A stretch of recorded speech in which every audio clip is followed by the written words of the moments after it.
Bienvenidos a Nespris. Prepárate para descubrir secretos, datos curiosos y detalles sorprendentes que muy pocas personas conocen.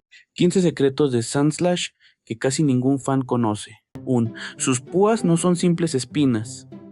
Las púas de Sandslash tienen un origen bastante peculiar dentro de su anatomía. La Pokédex explica que estas estructuras son en realidad partes endurecidas de su propia piel. Eso significa que su espalda funciona casi como una armadura natural formada por tejido endurecido. Y lo más sorprendente es que esas púas no permanecen iguales durante toda su vida. Una vez al año, las antiguas se desprenden para dejar espacio a otras nuevas.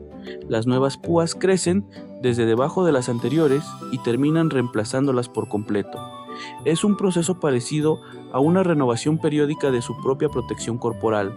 Además, su dureza puede variar dependiendo del ambiente donde viva Sandslash. En regiones más secas, sus púas pueden sentirse especialmente duras y lisas al tocarlas. Por eso, el clima de su hábitat no solo determina dónde vive, sino también cómo se siente su armadura. Durante el combate, estas estructuras tienen una función mucho más práctica que la apariencia. Cuando Sandslash se enrolla, puede convertir toda su espalda en una superficie llena de puntas. Así, algo que parece simplemente un detalle de diseño termina convirtiéndose en una defensa realmente peligrosa. 2. Puede perder sus garras y recuperarlas en un día. Las garras de Sandslash son tan importantes para su supervivencia que incluso pueden romperse durante sus actividades. Las entradas de la Pokédex cuentan que puede dañarlas mientras excava a una velocidad increíble. Pero aquí aparece una característica bastante extraña. No necesita conservarlas intactas para siempre. Cuando una garra se rompe, comienza rápidamente el proceso de regeneración. Según varias entradas oficiales, puede volver a tenerla completamente funcional al día siguiente. Lo mismo puede ocurrir con algunas de las estructuras puntiagudas de su cuerpo. Esto convierte a Sandslash en un Pokémon capaz de soportar daños que afectarían seriamente a otros animales. Sus garras tampoco sirven únicamente para atacar a sus rivales. También son herramientas esenciales para excavar y desplazarse por terrenos complicados. Incluso puede utilizarlas para trepar árboles y alcanzar posiciones elevadas. En una entrada de Alola se menciona además que las partes rotas pueden aprovecharse para tallar arados, así que una garra perdida de Sandslash no necesariamente termina siendo un simple desperdicio. Dentro de su mundo, hasta sus restos pueden convertirse en herramientas útiles para la agricultura. Es una de esas características que hacen que Sandslash parezca mucho más extraño cuando se analiza con detalle. 3. Sandslash puede convertir un árbol en su escondite. Aunque solemos imaginarlo corriendo por el suelo, Sandslash también es sorprendentemente hábil trepando. Sus gruesas garras le permiten engancharse a las superficies de los árboles. Esta habilidad cambia por completo la imagen habitual que tenemos de este Pokémon terrestre. Una de las entradas de la Pokédex incluso explica que puede subir a los árboles para esconderse, pero no siempre utiliza esa posición solamente para descansar. También puede enrollarse formando una esfera cubierta de púas y esperar desde las alturas. Cuando aparece una presa debajo, puede lanzarse sobre ella desde arriba. Es una estrategia de emboscada bastante diferente de simplemente perseguir a un enemigo, y tiene sentido si pensamos en la forma de su cuerpo cuando se convierte en una bola. Desde el suelo, un Sandslash enrollado puede parecer una criatura difícil de atacar. Desde un árbol, en cambio, esa misma forma puede convertirse en un proyectil lleno de púas. Lo curioso es que algunas entradas describen incluso a Sandslash durmiendo directamente en los árboles. Así que este Pokémon no solo sabe escalar, también puede utilizar las alturas como refugio. Su combinación de garras, equilibrio y cuerpo espinoso le permite aprovechar un entorno que muchos no asociarían con él. 4. En Alola, sus púas se convirtieron en hielo. Cuando Sandslash llegó a una región completamente distinta, su aspecto cambió de una manera radical. La forma de Alola dejó atrás el tipo tierra y pasó a ser de tipo hielo y acero. Su cuerpo desarrolló enormes púas metálicas cubiertas por capas de hielo. Según la Pokédex, esas púas pueden provocar heridas profundas y hasta congelación severa. Pero su adaptación no termina ahí, porque también desarrolló garras especialmente gruesas. Estas garras funcionan como auténticos instrumentos para abrirse camino entre la nieve.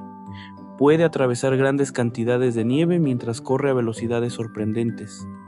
Y existe un detalle todavía más extremo en sus registros de Alola. Se dice que puede extender completamente sus garras y correr por un iceberg sin resbalar. Eso transforma una característica que originalmente servía para excavar en un sistema especializado para sobrevivir sobre hielo. Su historia también explica que esta forma surgió después de que antiguos Sandslash escaparan de una erupción volcánica. Al establecerse en montañas nevadas, su cuerpo terminó adaptándose al ambiente helado. Por eso, el Sandslash de Alola no es simplemente un cambio de color. Es una versión que representa una transformación física vinculada directamente con un nuevo entorno. 5. Puede convertir una tormenta de arena en una cortina de escape. Sandslash no necesita depender únicamente de sus garras o sus púas para defenderse. Su propio movimiento puede utilizarse para alterar momentáneamente lo que ocurre a su alrededor. En las primeras generaciones, la Pokédex describe cómo puede correr a gran velocidad levantando una nube cegadora de polvo. La idea resulta especialmente interesante porque encaja perfectamente con su naturaleza de Pokémon excavador. En lugar de quedarse quieto, esperando a ser atacado, puede crear confusión mientras se desplaza rápidamente. En el anime, esta característica incluso se ha representado de varias maneras diferentes. Sandslash puede excavar y lanzar tierra hacia su oponente usando sus patas. También puede correr alrededor del enemigo y levantar arena con sus propias garras. Incluso puede enrollarse y rodar mientras sus púas levantan polvo a su alrededor. El resultado es una especie de cortina de arena que dificulta al rival saber exactamente dónde está. Y esto combina muy bien con su capacidad de excavar y desaparecer rápidamente bajo tierra. Su habilidad Sand Veil lleva todavía más lejos esa relación con las tormentas de arena. Cuando hay una tormenta de arena, esta habilidad aumenta su capacidad de evadir ataques. Así que Sandslash está diseñado alrededor de una idea bastante clara: convertir su propio ambiente en una ventaja. 6. Sandslash nació siendo exclusivo de Pokémon Azul. Cuando Pokémon Rojo y Azul llegaron a Game Boy, no contenían exactamente las mismas especies. Sandslash pertenecía al grupo de Pokémon que solo podían conseguirse directamente en la versión azul. En Pokémon Rojo, su lugar estaba ocupado por otras especies exclusivas como Ekans y Arcanine. Esto significaba que un jugador de Rojo no podía encontrar un Sandslash salvaje durante su aventura. Para conseguirlo necesitaba intercambiarlo desde una partida compatible que sí tuviera acceso a él. La exclusividad afectaba también a su preevolución, Sandshrew, que seguía la misma regla. Así, la línea evolutiva completa estaba vinculada desde el principio a una versión concreta. Este detalle convirtió a Sandslash en una pequeña pieza del sistema de intercambio de la primera generación. Los jugadores tenían que comunicarse y conectar sus consolas si querían completar ciertas partes de la Pokédex. Por eso, conseguir un Sandslash podía requerir algo más que simplemente avanzar por la historia. Era necesario tener acceso a Pokémon Azul o encontrar a otro jugador dispuesto a intercambiar. Décadas después, esa división entre versiones sigue siendo una de las características más recordadas de la primera generación, y Sandslash fue uno de los Pokémon que ayudó a convertir los intercambios entre jugadores en una parte esencial de Pokémon. 7. Su nombre japonés no es Sandslash. En Japón, Sandslash se conoce oficialmente como Sandopan, romanizado como Sandpan. Ese nombre es diferente del nombre inglés que millones de jugadores conocen desde los primeros juegos. La parte Sand mantiene claramente la referencia a la arena y al entorno asociado con la especie, pero Pan no corresponde simplemente a una traducción directa de Slash. El nombre japonés forma parte de una identidad lingüística distinta que se mantuvo desde su debut. De hecho, las cartas japonesas y otros materiales oficiales continúan utilizando el nombre Sandpan. Esto hace que Sandslash sea un buen ejemplo de cómo los nombres de Pokémon pueden cambiar considerablemente entre idiomas. Su nombre inglés enfatiza la idea de cortar o desgarrar mediante sus garras. El japonés, en cambio, utiliza una construcción diferente para representar al mismo Pokémon. Lo curioso es que muchos fans internacionales conocen únicamente la versión inglesa y nunca llegan a descubrir esta diferencia. Además, Sandpan apareció ya en los materiales japoneses relacionados con la primera generación. Por eso no se trata de un nombre alternativo creado posteriormente para alguna adaptación. Es el nombre japonés oficial de un Pokémon que internacionalmente terminó siendo conocido como Sandslash. 8. Sandslash es oficialmente un Pokémon ratón. Aunque su aspecto recuerda mucho más a un animal espinoso excavador, su categoría oficial es bastante inesperada. Sandslash está clasificado en la Pokédex como Pokémon ratón. La misma categoría aparece asociada a su línea evolutiva desde los primeros datos oficiales.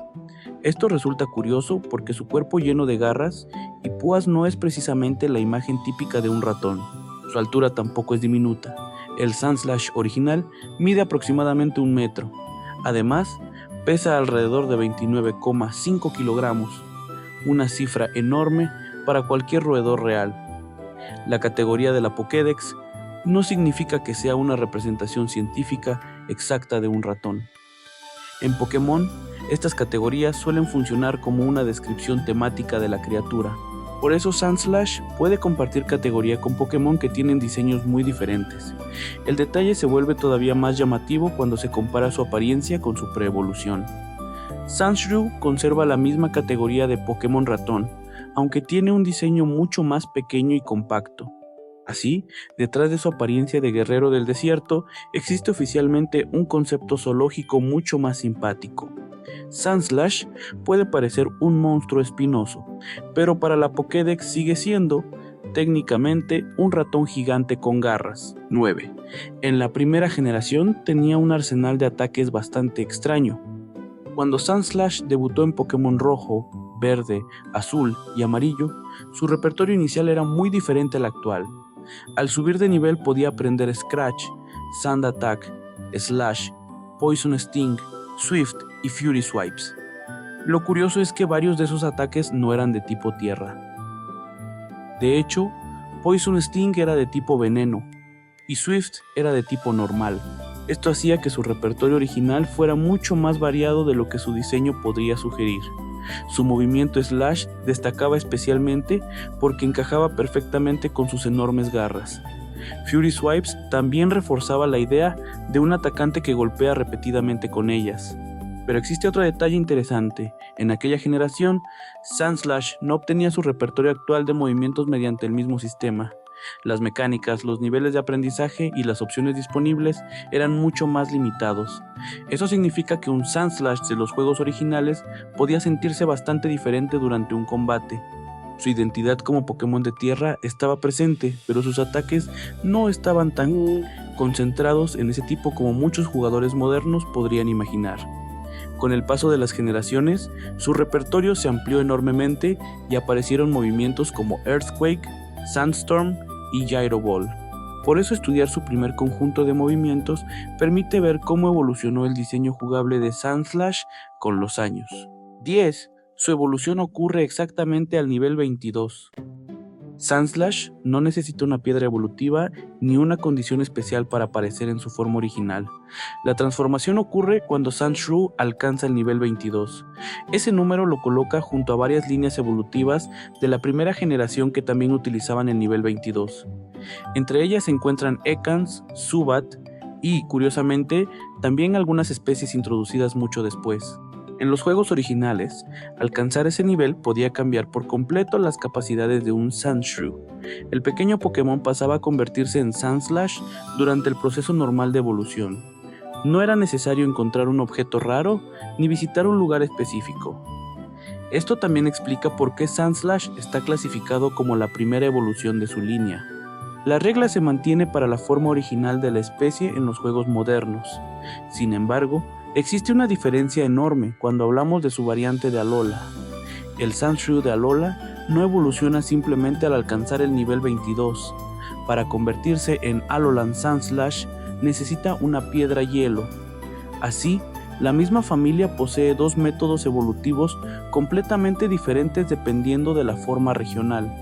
Es un detalle pequeño, pero demuestra cómo Pokémon convirtió una evolución originalmente sencilla en una mecánica mucho más diversa. 11. Sandslash casi tuvo otro nombre completamente diferente. Antes de que Pokémon Rojo y Azul llegaran al público, Sandslash tuvo un nombre provisional bastante curioso. En las versiones beta de esos juegos, el nombre utilizado para Sandslash era Sandstorm. Eso significa que durante el desarrollo no se llamaba como el Pokémon que conocemos actualmente. El nombre provisional hacía una referencia mucho más directa al ambiente desértico asociado con la criatura. Finalmente, los desarrolladores cambiaron ese nombre antes del lanzamiento oficial de los juegos. Así apareció Sandslash, combinando la idea de arena con la acción de cortar. El cambio puede parecer pequeño, pero revela que la identidad de Sandslash todavía estaba siendo definida durante el desarrollo. Los nombres beta de Pokémon son especialmente interesantes porque muestran ideas que nunca llegaron a las versiones comerciales. En este caso, Sandstorm habría hecho que Sandslash tuviera una conexión todavía más evidente con las tormentas de arena. Sin embargo, el nombre definitivo terminó destacando mucho más sus afiladas garras. Lo curioso es que Sandstorm no desapareció completamente del universo de Pokémon. El término acabaría utilizándose posteriormente como nombre oficial de un movimiento y de una condición climática. Así que un nombre descartado durante el desarrollo terminó encontrando otra forma de existir dentro de la franquicia. 12. Sandslash aparece en una escena relacionada con Mewtwo. En la película original Pokémon, Mewtwo Strikes Back, un Sandslash pertenecía al entrenador Corey. Ese Pokémon fue capturado por Mewtwo y llevado al laboratorio junto con otras criaturas. Allí fue utilizado en los experimentos destinados a crear clones genéticamente idénticos. Pero existe un detalle bastante curioso durante esa escena. Cuando el equipo Rocket observa el proceso de clonación, llega a confundir al Sandslash con un Sandshrew. Es una confusión llamativa porque Sandslash es precisamente la evolución de Sandshrew. La escena demuestra que incluso personajes familiarizados con Pokémon podían equivocarse al identificarlo. El clon de aquel Sandslash volvió a aparecer posteriormente en Mewtwo Returns. Por lo tanto, no fue simplemente una aparición fugaz exclusiva de la primera película. Además, la misma situación fue recreada en la versión remake Mewtwo Strikes Back Evolution. Eso significa que Sandslash terminó formando parte de la historia de Mewtwo en más de una versión cinematográfica. Su participación no está relacionada con ser uno de los Pokémon principales de la película. Sin embargo, aparece vinculado directamente a uno de los experimentos más importantes de toda la historia de Pokémon. Y todo comenzó con un pequeño detalle. Alguien confundió a un Sandslash con su propia preevolución. 13. En Emerald tiene una estrategia para sobrevivir al calor extremo. Una entrada de la Pokédex de Pokémon Emerald describe un comportamiento de Sandslash que suele pasar desapercibido. Cuando hace demasiado calor, Sandslash puede enrollarse para evitar sufrir un golpe de calor. Esto añade una función defensiva completamente distinta a la conocida imagen de su cuerpo hecho una bola. Normalmente pensamos que se enrolla para protegerse de enemigos o atacar mediante sus púas, pero en este caso la postura está relacionada directamente con las condiciones ambientales. El detalle resulta especialmente interesante porque Sandslash vive asociado a zonas secas y calurosas. En lugar de simplemente escapar del calor, puede modificar su postura corporal para soportarlo mejor. La Pokédex presenta este comportamiento como una manera de evitar el sobrecalentamiento. Así, su famosa capacidad de enrollarse no tendría una única utilidad dentro de su biología ficticia. Puede servir como defensa, como forma de desplazamiento y también como respuesta ante temperaturas elevadas. Eso convierte una característica visual muy conocida en algo mucho más funcional. Además, demuestra cómo las diferentes generaciones fueron añadiendo nuevos detalles a la ecología de Sandslash. La información de Emerald no cambia su diseño, pero sí cambia la manera en que podemos interpretarlo. De repente, aquella esfera de púas también puede entenderse como una estrategia para soportar las condiciones extremas de su hábitat. 14. Su primera carta oficial no lo trató como Pokémon de tierra. Cuando Sandslash debutó en el juego de cartas coleccionables, ocurrió algo que puede sorprender a muchos jugadores. Su primera carta apareció en la expansión Fósil, publicada originalmente en Japón como Mystery of the Fossils, pero la carta clasificó a Sandslash como un Pokémon de tipo lucha. Eso significa que no conservó el tipo tierra que tenía en los videojuegos originales. La carta mostraba a Sandslash en el nivel 33 y le otorgaba 70 puntos de vida. También podía utilizar los ataques Slash y Fury Swipes Durante el combate, Fury Swipes tenía una mecánica basada en lanzar 3 monedas para determinar cuánto daño provocaba. El diseño de la carta utilizó una ilustración de Ken Sugimori, uno de los artistas fundamentales de la franquicia.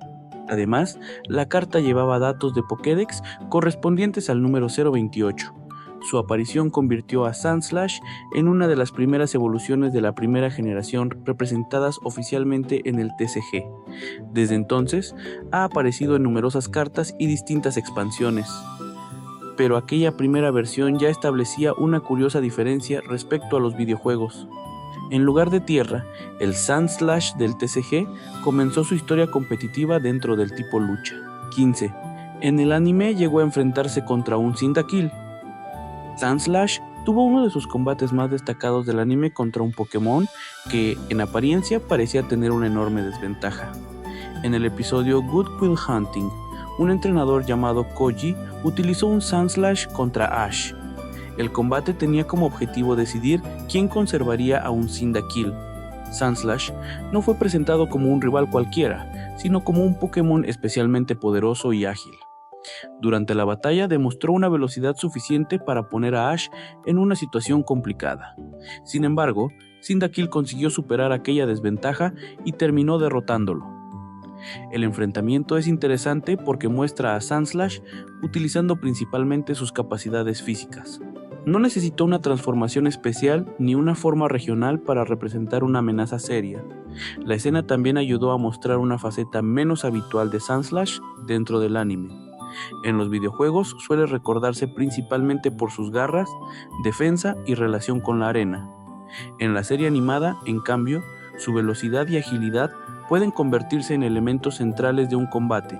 Años después, otros Sandslash tendrían apariciones importantes en diferentes historias del anime, pero aquel enfrentamiento contra Cyndaquil quedó como uno de sus combates destacados durante la etapa clásica, y demuestra que este Pokémon podía ser mucho más rápido y peligroso de lo que su aspecto pesado hacía imaginar. Hasta aquí llegan las curiosidades de hoy. ¿Cuál de todas te sorprendió más? Cuéntanos tu respuesta en los comentarios o comparte otro dato curioso sobre este tema que conozcas. En Nespris nos encanta leer a nuestra comunidad y a partir del próximo video estaremos mostrando algunos de los mejores comentarios en pantalla, así que tu mensaje podría aparecer en el siguiente episodio. Si disfrutaste este contenido, no olvides dejar tu like, suscribirte y activar la campanita para no perderte ninguna de nuestras próximas curiosidades. Gracias por acompañarnos y recuerda, siempre hay algo nuevo e increíble por descubrir.